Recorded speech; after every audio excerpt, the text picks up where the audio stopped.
question has been and will continue to be, why do bad things happen to good people, even righteous people?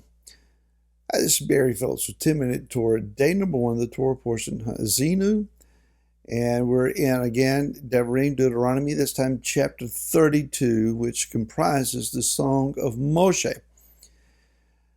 Before I get into verse number 1 here, let me quickly make an announcement to you, and that is that there will not be a video posted this coming Wednesday.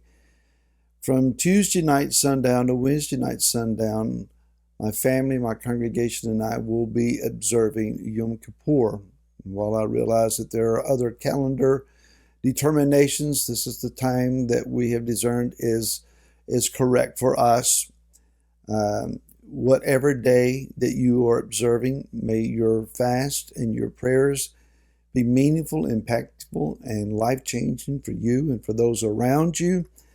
Just again, no video will be posted for Wednesday. Now, verse number 1. Give ear, O heavens, and let me speak, and hear, O earth, the words of my mouth. The opening phrase here might be considered just poetic stances for Moshe. He's just trying to catch our attention. But actually something more significant, I think, is being stated here, and that is that two eternal witnesses, heaven and earth, are being called to testify, to give their account toward Israel. Often we have seen in the Torah the listing of heaven and earth as witnesses. These two realms, heaven, the spiritual realm, earth, the physical realm, both will verify and attest to the genuineness of our character, to the validity of our claims as to whether we follow the Torah or not, whether we live for Yah or not. And so when we see heaven and earth acting in its witness, it at times is negative. What about situations such as most recently Hurricane Ian coming across Florida, going up into the Carolinas and wreaking great havoc, great destruction, especially in Fort Myers, Florida? And are there not good and righteous people there? Why would Yah allow their homes to be destroyed? I think any investigation would probably reveal, I don't know this firsthand, but when you would look at whose homes, whose businesses were destroyed, there very well may have been believing righteous people who suffered great destruction. It's not as though the storm comes in and only hits the homes and businesses, the structures of the sinful people, and everyone who is righteous is left unscathed. I know for certain, having talked to them, that there are righteous men and women who have suffered to some degree, encountered power loss or loss of personal possessions. Thankfully, most of them that I'm aware of were spared any great harm. But nonetheless, the problem exists for everybody. You know, why does Yah allow this? Good question. Let's go back to the book of Bereshit, chapter number 26, and let's read concerning the life of a Sadiq, a very, very righteous man, Yitzhak, or Isaac. And in verse 26 it says, and there was a scarcity of food in the land besides the first scarcity of food, which was in the days of Abraham. And Yitzhak, Isaac, went to Abimelech, sovereign of the Philistines, in Gerar. Yahweh appeared to him and said, do not go down to Mitzrayim. Live in the land which I command you, sojourn in this land, and I shall be with you and bless you. For I give you all these lands to you and to your seed, and I establish the oath with which I swore to Abraham your father. Then in verse 12 it says, and Yitzhak sowed in that land and reaped in the same year 100-fold, and Yahweh blessed him. And the man grew great and went forward until he became very great, and he came to have possessions of flocks and possessions of herds and great body of servants, and the Philistines envied him. The first question I would ask is if he is a righteous man living in the land of Israel, what was the scarcity of food, a famine coming to the land to begin with? Who was the earth testifying about? I don't believe it was testifying about Yitzhak, but rather about the people that were living in the land with him. And so we understand then that not everyone who lived in the land, even that had relationships, righteous, or I won't say righteous, but friendly relationships with Yitzhak, doesn't mean that they were living a godly or set-apart life. Therefore, the famine came to the land.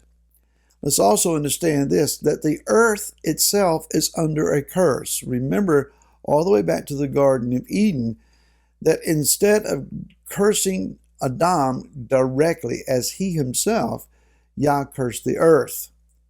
The earth is still under that curse, and it travails under that curse.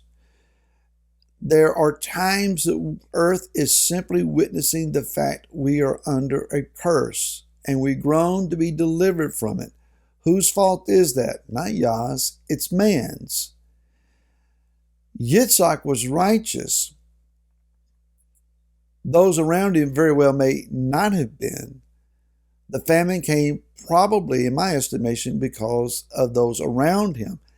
But Yah situated this man, Yitzhak, so that he did not suffer loss, but actually experienced great increase, even in a time of famine. That is still possible.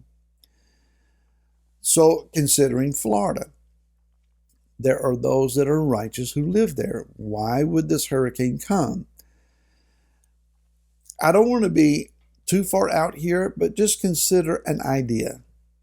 There has been a great influx of people from a variety of areas in this nation moving to Florida. Dare we say that not all of those people are righteous people? So where there is a greater influx of perhaps more sinful people, perhaps that's the reason. Again, it could be just nature. Not every storm, not every earthquake, not every tornado is an act of judgment. It could be very well just the fact that the earth is under a curse and it has turmoil. Yah certainly, most definitely, can use natural disasters as well as many other means to bring about judgment. But even in the face of judgment, he can remember mercy. Well, what about the heavens? Sometimes it would seem that the heavens are brass, and our prayers are not being heard. If we go to Isaiah chapter number 1, verse 12 says, "When you come to appear before me, who has required this from your hand to trample my courtyards? Stop bringing futile offerings, incense. It is an abomination to me. New moons, Shabbats, the calling of gatherings. I am unable to bear unrighteousness and assembly.